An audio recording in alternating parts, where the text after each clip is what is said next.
नमस्कार. मी शुभांगी शिंदे या चॅनलमधून बोलत आहे आणि माझी आजची रेसिपी आहे बेकरी स्टाईल दम रोटची रेसिपी मी करणार आहे. सेम बेकरीसारखे हे रोट होतात. तर त्याच्यासाठी काय काय साहित्य लागते हे आपण सुरुवातीला बघूया. तर हा आहे एकदम 0 नंबरचा बारीक रवा. हा मी सेम वाटीने घेतला आहे. 2 वाट्या घेतला आहे बारीक रवा आणि त्याच वाटीने मोजून मी 2 वाट्या मैदा घेतलेला आहे. मैदा घ्यायचा असेल तर घ्या, नसेल तर गव्हाचं पीठ घेतलं तरी पण हे छान होतात. आणि मी 1 वाटी खावा घेतलाय. खावा मी खिसून घेतलाय. आणि ह्या पाऊण वाटी तूप घेतले. एक फुलपात्र दूध घेतले. मी त्या गरम दुधामध्ये केशरच्या काड्या भिजायला घातल्या होत्या, त्याच्यामुळे त्याचा कलर तसा आलेला आहे. ही आहे वेलची पूड, हे आहे जायफळ आणि खसखस आहे. वरून आपल्याला सजावटीसाठी खसखस, बदाम आणि काजू लागणार आहेत. मी अर्धा चमचा ह्या चमच्याने मी 1 चमचा बेकिंग पावडर आणि अर्धा चमचा खायचा सोडा घेतला आहे. त्याच्यासाठी हे सर्व साहित्य लागते आपल्याला. तर आपण आता सुरुवातीला काय करणार आहोत, हा मी बाऊल घेतला आहे. या बाऊलमध्ये मी आता सुरुवातीला रवा घालून घेते. रवा मैदा मी चाळून घेतला आहे चाळणीने. हे झालं. आता रवा आणि मैदा हे आपण मिक्स करून घ्यायचे. आता मी हे रवा मैदा मिक्स करून घेतला आहे. त्यामध्ये आता मी ह्या वाटीने ज्या वाटीने मैदा घेतलाय, रवा घेतलाय, त्याच वाटीने मी 2 वाट्या ह्याच्यामध्ये पिठी साखर घालते. तुमच्या आवडीनुसार कमी जास्त तुम्ही घालू शकता. हे पण मिक्स करून घ्यायचे. तर आपण ह्याच्यामध्ये आता पुढचं साहित्य घालणार आहोत. तर ह्याच्यामध्ये मी आता खवा घालते सुरुवातीला. तूप घालते मी. खवा घातल्यानंतर तूप घालते.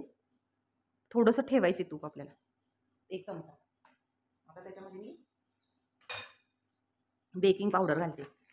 तरी पण मी मोजली तरी पण तुम्हाला दाखवते. बरोबर 1 चमचा घालायची. आणि ही आहे पोहे खायचा सुद्धा नाही, हा एकदम छोटा चमचा आहे. अर्धा चमचा एवढा आपण खाण्याचा सोडा घेणार. तर हे सर्व मिक्स करून आता थोडं थोडं दूध घालून, तर अशा प्रकारे मी खावा तूप सगळं मी याला चोळून घेतलेलं आहे. तर आता थोडं थोडंसं दूध घालून ह्याचा आपण अंदाजाने घालायचं, एकदम दूध घालायचं नाही. लागेल तसं थोडं थोडं थोडं दूध घालून ह्याचा घट्टसर गोळा बनवून घ्यायचा आहे. तर अशा प्रकारे मी अशा प्रकारे हे मळून घेतलं आहे. तर मी ह्याच्यात थोडंसं माझं दूध शिल्लक राहिलं आहे. मळण्यासाठी मला हे सगळं दूध लागेल. आता ह्याच्यामध्ये आपण आता वेलची पूड घालणार आहोत. 1 चमचा. वेलची पूडमुळं छान भाजल्यानंतर एकदम छान वास येतो. आणि मी आता खसखस हे घालून घेणार आहे. थोडंसं जायफळ किसून घालते. किसून घातल्यामुळे ना त्याचा खूप छान वास लागतो त्याला. मी हे जायफळ किसून घेत आहे आणि सर्व हे मिश्रण मी एकत्र करून घेत आहे. आता सुरुवातीला हे थोडं मिश्रण हे लूज वाटते आपल्याला, पण हे आपल्याला आता झाकून 10 मिनिटासाठी हे ठेवायचे. लगे ह्याचे बनवायचे नाहीत. कारण रवा आहे, थोडंसं भुजू द्यायचा. 10 मिनिट भिजला की मग आपण ह्याचे रोट बनवणार आहोत. तर मी आता हे 10 मिनिटासाठी मी हे झाकून ठेवत आहे मिश्रण. कारण कसं होणार, रवा आहे तो आणि फुगतो पण रवा, जरी पीठ थोडंसं घट्ट होतं हे रोटचं. तर आपण आता त्या वेळामध्ये माझ्याकडे ओव्हन आहे, तर मी ओव्हन प्रीहीट करायला ठेवलं आहे 15 मिनिटासाठी. तर मी दाखवणच तुम्हाला 1-2 मिनिट. आणि तर मी पीठ 10 मिनिट ठेवलं आहे ना, तर आता मी ओव्हन 15 मिनिटासाठी प्रीहीट करून घेत आहे पीठ भिजेपर्यंत. पीठ भिजले की आपण त्याचे गोल आकार करून त्याचे आपण ह्याच्यामध्ये आपण रोट भाजून घेणार आहोत ओव्हनमध्ये. कढईमध्ये सुद्धा छान होतात. ज्याच्याकडे ओव्हन नाही त्यांनी कढईमध्ये सुद्धा आपण करू शकता. ते कढई तापायला ठेवायची बारीक गॅस करून आणि त्याच्यामध्ये आपण हे बनवायचे. मी ते दाखवून तुम्हाला. गॅसवर पण तुम्ही बेक करू शकता. तर मी गॅसवर आता कढई ठेवलेली आहे. त्या कढईमध्ये मी रिंग ठेवली कढईमध्ये आणि त्याच्यामध्ये हे मी ताटाला तूप लावून घेतले. ते आता ह्याच्यामध्ये मी ठेवते आणि कढई चालू करून एक 10 मिनिटासाठी कढई गरम करून घ्यायची. लगेच थंड कढईमध्ये रोट ठेवायचे नाहीत. असं हे आपण 5-10 मिनिटासाठी बारीक गॅस करून आपण ठेवणार आहोत. तर अशा प्रकारे हे पीठ आपलं आता थोडंसं घट्ट झालं आहे. आता आपण ह्याचे आपण गोळे बनवून घेणार आहोत. सुरुवातीला मी गोळा करते. हातावरच करते मी गोळा छोटा.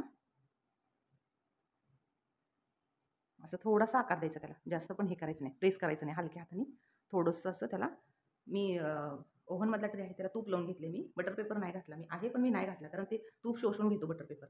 मग रोटमध्ये असं तुपाचं प्रमाण कमी होतं, म्हणून मी हे डायरेक्टच ठेवत असते प्लेटमध्ये. तर अशा प्रकारे आपण सगळे थापून घेणार आहोत. तर अशा प्रकारे मी सगळे आता आकार देऊन त्याला ते थापून घेतले आहेत ट्रेमध्ये. तर आता सुरुवातीला आपण काय करायचे, काटेरी चमचा घ्यायचे आणि त्याला थोडंसं असं 1-2 वेळा हे करायचं असं. आतून हे बहुत छान क्रिस्पी होतात. हे थोडंसं असं हलक्या हाताने करायचं आहे त्याला. आता आपण त्याला वरून खसखस वगैरे लावून घेणार आहोत. ह्याला काय करायचं आपण थोडंसं दूध आपलं शिल्लक होतं ना, त्याला थोडंसं असं प्रेस करून घ्यायचं. वरून कलर खूप छान येतो असं केल्यामुळे. तर मी सगळ्याला मी लावून घेते. तर आता काय करायचं, त्याला आपण बदाम, काजू आणि थोडीशी खसखस अशी भुरभुरून घ्यायची. तर मी ह्या सगळ्यांना आता बदाम, काजू वगैरे लावून घेतला आहे. तर आता आपण हे ओव्हनमध्ये ठेवणार आहोत बेक करण्यासाठी. तर मी असं हे सगळ्यांना हे असं लावून घेतलं आहे बदाम वगैरे. मी आता ओव्हन सुरू केलं आहे. अगोदरच मी प्रीहीट करून घेतला होता 15 मिनिट आणि आम्ही आता ह्याच्यामध्ये ठेवून देत आहे. डायरेक्ट ठेवायचं नाही, काहीही ठेवताना कापड हातात धरूनच ठेवायचं. आता मी सुरू करते. 180 डिग्रीवर मी 30 मिनिटासाठी मी हे बेक करायला ठेवून देत आहे. स्टार्ट करते.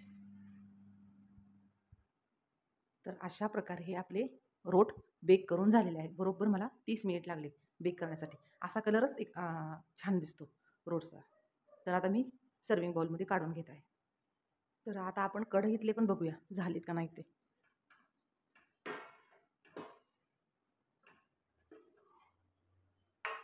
तर बघा अशा प्रकारे हे कढईतले पण किती सुंदर भाजले गेलेले आहे. कढईतले भाजायला मला ओव्हनपेक्षा 7 मिनिट जास्त लागले. पण कलर बघा किती सुंदर आला. गरम आहेत थोडेसे, त्याच्यामुळे थोडेसे हे वाटतात. तर अशा प्रकारे ही रोटची रेसिपी आपली तयार आहे. रोट हे खूप सुरेख होतात, छान होतात. आणि एक मी तुम्हाला आता हे तोडून दाखवते. एक बघा किती सुरेख झालेत. आतून एकदम जाळी स्पॉन्ज किती आलाय बघा त्याला. मऊ मऊ झालेत, एकदम छान झाले. आणि गरम असताना थोडेसे असे नम वाटतात, थोडेसे मऊ पडतात. पण थोड्या वेळाने थंड झाले एकदम असे खुसखुशीत छान होतात. हे बघा किती सुरेख झालेत. तर आजची ही रेसिपी तुम्हाला आवडली का? कशी वाटली? आवडली असेल तर माझ्या चॅनलला लाईक, शेअर आणि सबस्क्राईब करा. धन्यवाद.